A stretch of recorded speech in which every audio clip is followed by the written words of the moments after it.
دەزانی جیهان چەندێک قەرزارە؟ ئایا ڕۆژێک پرسیوتە قەرزەکانی جیهان بڕەکەی چەندە؟ ڕەنگە تووشی شۆک ببیت کاتێک بزانیت جیهان چەندێک پارە قەرزارە. لەگەڵمان بمێنەوە بۆ ئەوەی بزانیت.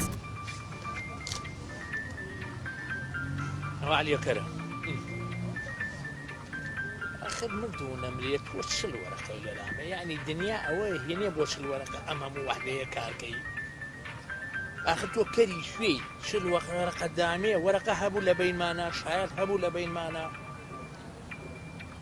طوال جنابي نازل ما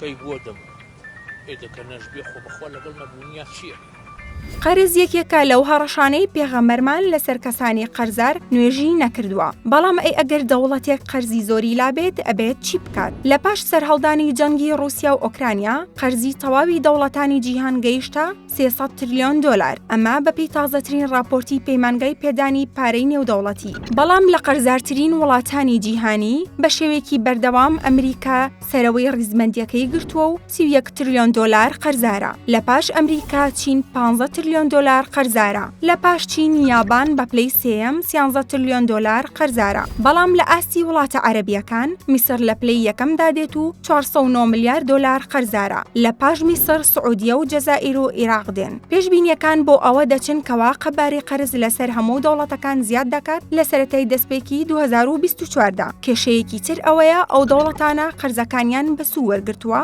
لەگەڵ تێپەڕبوونی کات و نەدانەوەی قەرزەکانیان قەرزەکان زیاد دەکەن و بۆی هەیە ئەو دەوڵەتە تووشی داڕمانی تەواوەتی بکەن یان بۆ چەندین ساڵ هەر قەرز بدەنەوە.